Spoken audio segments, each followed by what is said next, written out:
Oh, this is Chris's. He's taking some photos. So this is Chris Townsend's trail star. He's had this one for about 12 years, 10, 12 years, something like that. He did the seam sealing himself, and like me, he wasn't fussy. He's had it so long, the label is starting to give up the ghost there. He's used 2 lines on it to help secure the front pole. So I'll just show you around. Like me, or me like Chris, we tend to pitch not to within an inch of the ground. Airflow, always very helpful. And then undercover, Chris has bought his Soto stove fire maple pot, which is the one I used last time,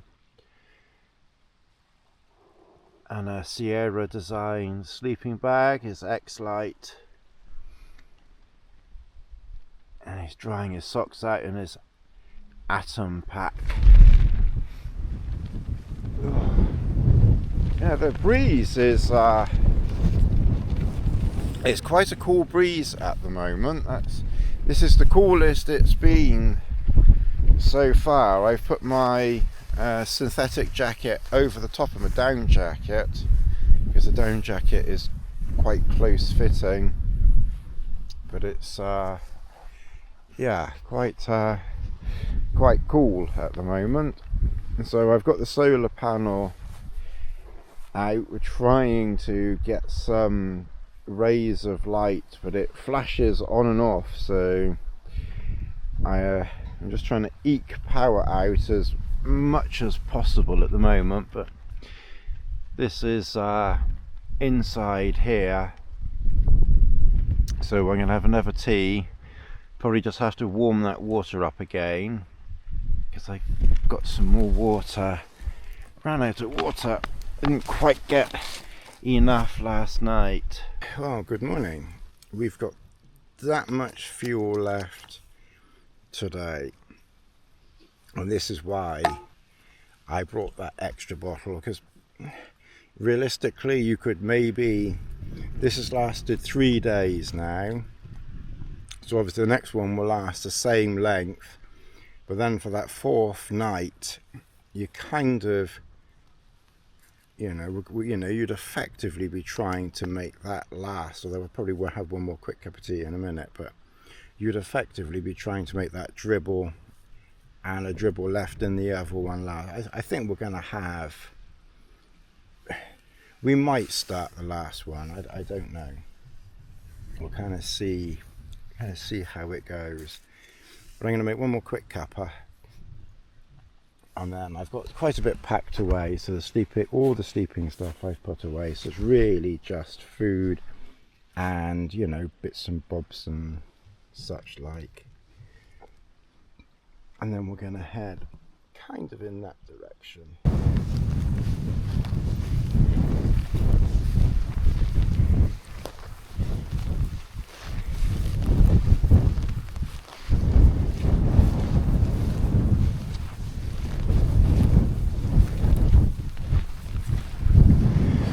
Well, camp was just over there by those barns, and I think the route that some people take is along the road, but we wanted to come this side of the road, so we're not on the road, and we haven't seen a path through here, so we're just breaking trail. We went down, there's some stones, and there is a quad bike track by the stones, so we sort of followed that for a little bit, but then the quad bike went off up in that direction, so we'll probably pick up a path of sorts a little bit later on, but it's a bit reminiscent of Dartmoor, but it's not too bad going. it's a good job that it's not very, very wet. Otherwise it would be very, very boggy across here. This is definitely a very marshy area when it's damp.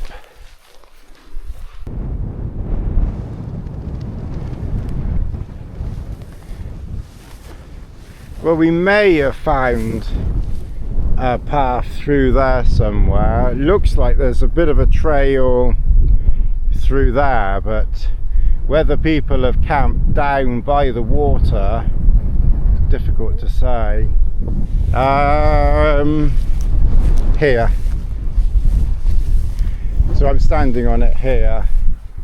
That looks half decent, but it depends how far it goes. But that's the trail, but it depends. Okay, I'll grab my poles. Alright, well, we've got a bit of Formula 1 walk racing going on here, because Chris has gone down, because that path that we were on has completely disappeared.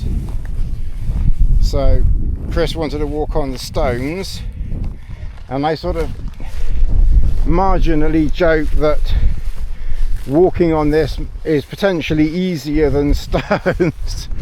So Chris has gone down to the stones, and so he's doing yow, and trying to talk and make video at the same time and not get stuck in a bog isn't very easy. So so I can't see where he is now. This is quite boggy, so he's probably gonna win. I don't think he's competitive. So we better try and put a bit of effort in for team bog. There he is down there. Although we lost time because I was filming and I nearly fell over.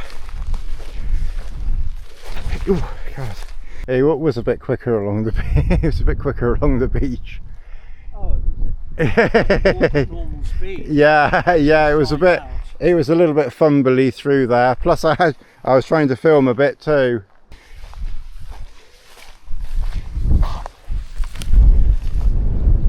So you can see Ben stack in the clouds. You can see the river. It just meanders. It's like a big Sammy the Snake meandering along there. So we're heading that way. I think in maybe in this I'm a little bit quicker than Chris, although it's possibly stopped for a pee or a cup of tea or a photograph.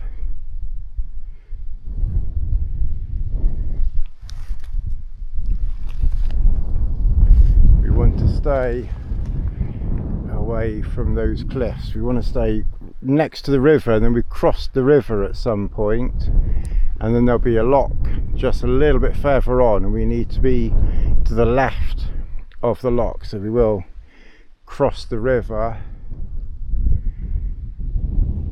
The map has the route going along there, but as there's no path out here at all, I suspect most people probably use the road for this section here, because there's no paths out here at all. This really is find your own route. So as we look that side, and it looks really quite steep banked in places, and there's no path, so we kind of thought, well, this side is a little bit marginally flatter.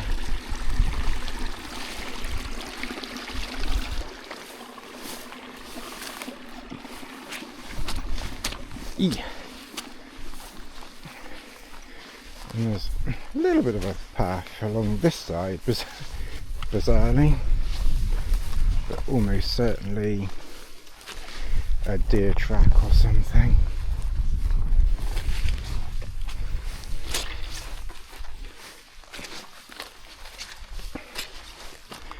Anyway, we stopped for tea. Well, you know, we stopped for a nibble and a drink of water.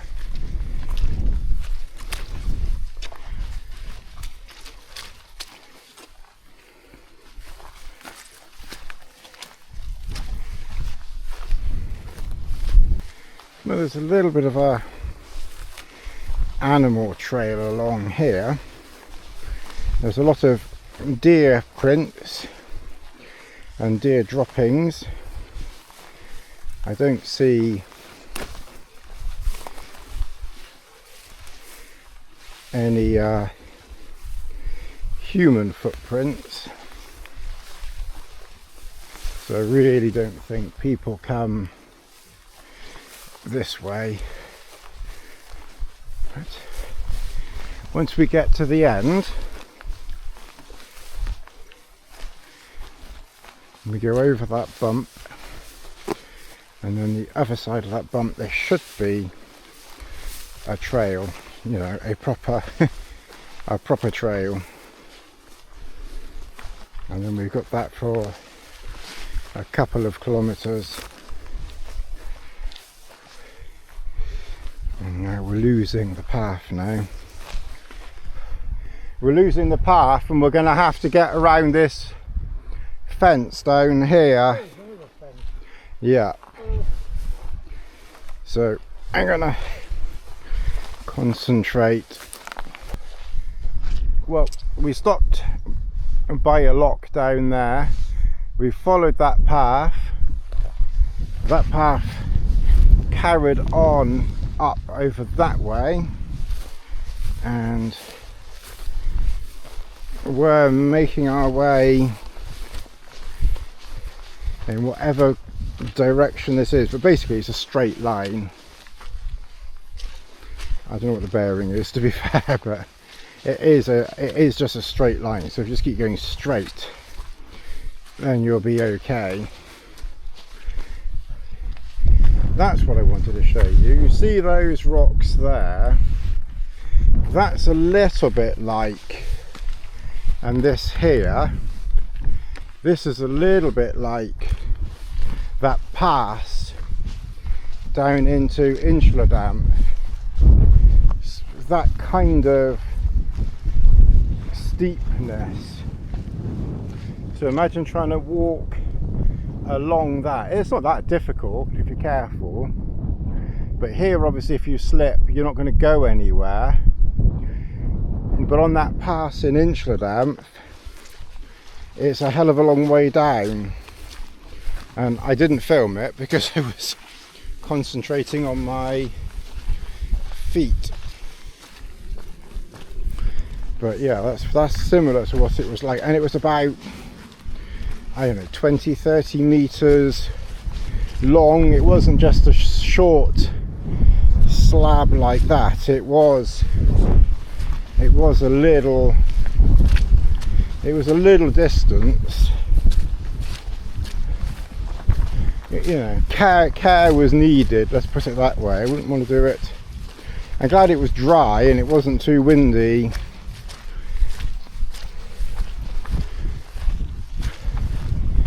So there's another lock down there. So we're kind of going to be walking almost next to that lock down there, close to it anyway.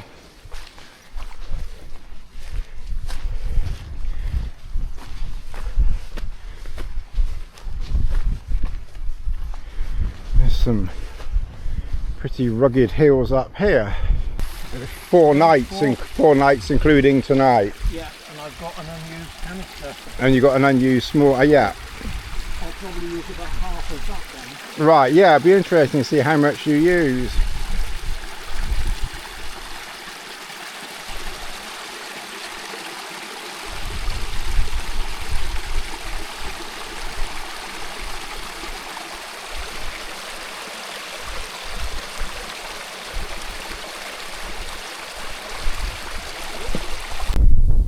tiny little beach and a big mountain behind, and at least we do have a path of sorts, and we've got about 3 to 4 kilometers to go depending on where we stop. Have you found another path? Another path that comes down there. Oh yes. Yeah, it looks an even bigger path than the path that we were on.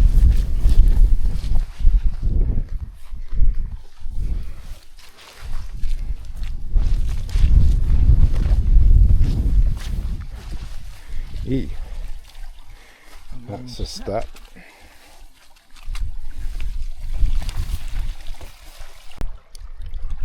And this little bit, well, right down by the lock. So I've just crossed and in he goes. He's quite deep there, sort of halfway up the foot leg thing.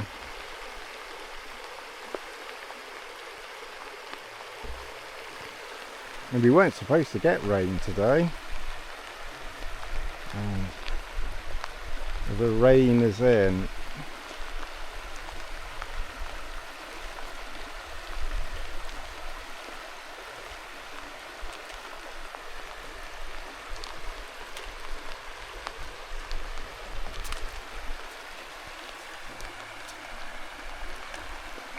Well, we've come to the end of the second lock and there's nowhere to camp. When you cross the big river, sort of about 500 meters into the second lock, right as you cross the river, there is a space there. You get one shelter in, but obviously when there's more than one of you, you're a bit stuck.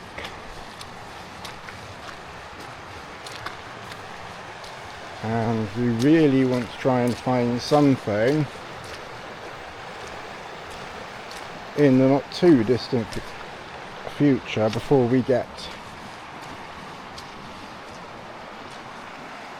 because there is a main, well, not a main road, but there is a road in about, I don't know, 2 or 3 kilometers, and then we've got to follow the road to London stores, which we want tomorrow. But this whole area just looks very grassy, so God alone knows where we're going to be like Mary and Joseph trying to find somewhere. Is there a bit of grass that we can pitch a tent on?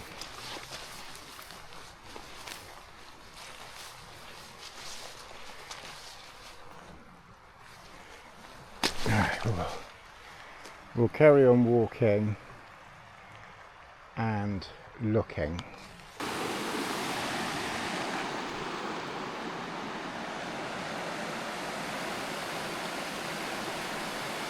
Well, we didn't find anywhere to camp down there, so we're gonna head up. I don't think the hotel is working, but we'll head up that way and just take a look and then have a think after that. It's 5:30. Okay, well, basically we found this spot here. We were walking up the road. Luckily, up the road we saw this little track. We came up here and it said sheep. There are no sheep here, but the sheep have been here. This is as good as we're going to get, otherwise we're, you know, really stuck. So I'm going to go just here, and Chris is having a look around to see if he can find something to lie on. when we got to that road, it was almost impossible to find anywhere. We got very, very lucky. It was just getting dark. I don't know what we would have done if we hadn't found this spot. Okay, well, we're in camp. It's 7:30. We've set everything up. I've got my beanie hat here for the night. I've got my two spoons. I could have saved the weight and just brought one, but I thought, for the want of a bit of plastic, I'll bring two. My nose spray and my power pack is putting power into my Garmin Epix Pro Gen 2 thing, because that's down to 8%. So that won't be enough for tomorrow with GPS, so we're putting power into that. I'm putting power into my Samsung phone. We've had the power pack hooked up to the solar panel all day. I don't know how much power it's put in the power pack, but the power pack has done, this is the 4th night now. This is the 4th night, because we had one, then we had the bothy, and then obviously we had last night in a tent there. So this is the 4th night. And you know, I've never ever got 4 nights out of one of these 26,500 milliamp power banks. Normally I would get 2. You know, I could probably eke it to 3 if I was, you know, very cautious. How I've done it, obviously we've been walking a lot more, so I've been filming less, waffling less, using the phone a lot less, but still, you know, a bit. I haven't put extra power yet into the Apple, so what I will try and do this evening is power up, get everything powered that needs power, I think, because we've got 3 nights left and I've got one 26,500 milliamp power bank completely full. It's going to rain the next 3 days, on and off showers, so I think I'll fill everything up now. The DJI Doodlers, I won't fill that one up because I've got another spare battery, so I'll put that battery into the DJI. This is, I have to say, battery wise, this is so much more economical than GoPro.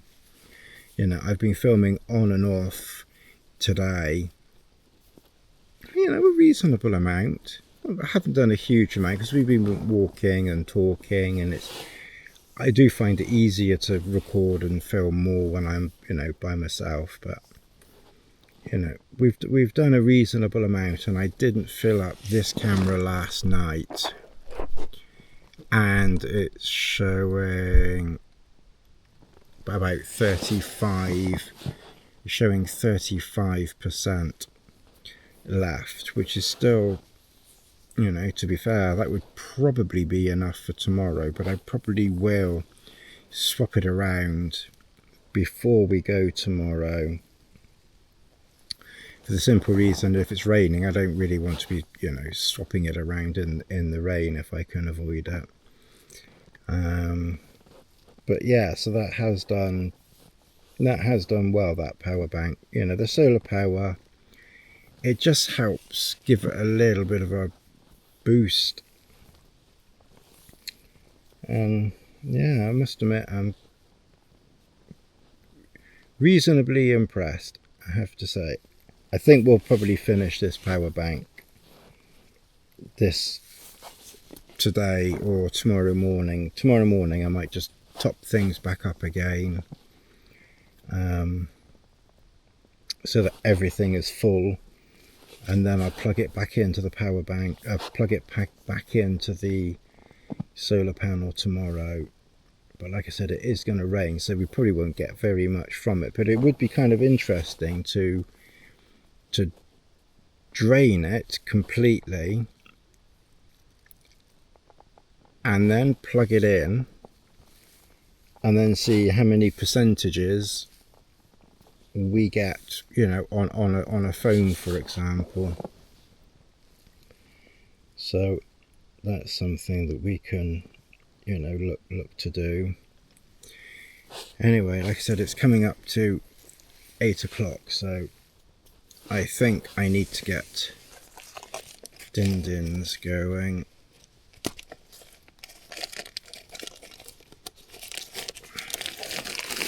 Get something on anyway. And the other thing that we need to do is to go through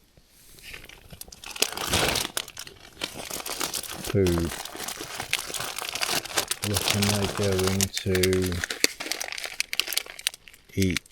I think I might do another bolognese today.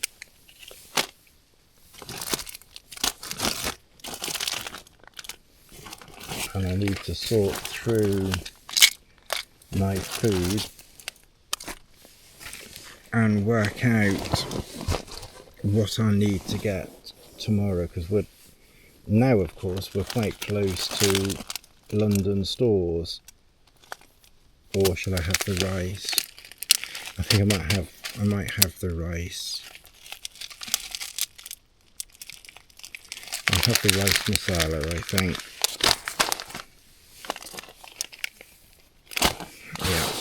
Yeah, I think I'm going to do that first. Well, I'll boil up some water for a tea.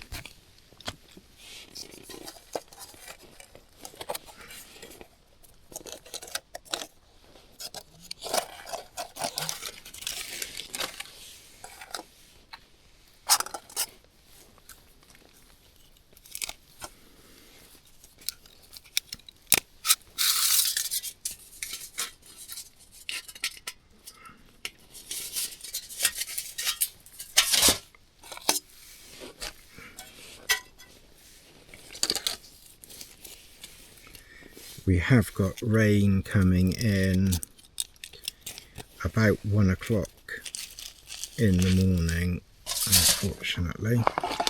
So this has done 4 days. Well, not 4 days, but that's done 3 into the 4th night. So we're definitely going to have fuel left.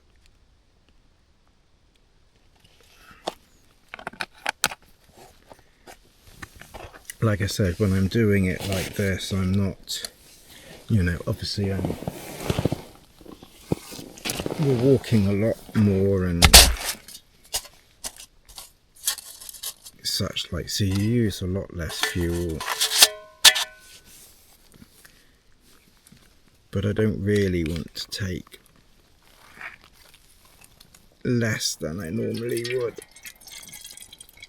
because the one thing I definitely don't want to do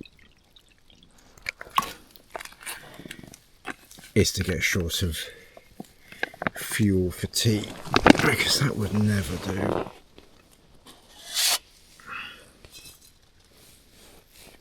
And it was only an extra, and I think we definitely will start there. I'm pretty sure we will start the last one, so I would have needed it. And when you see my video on fuel, then you will see that it's actually only an extra 100 grams, 150 grams, you know, that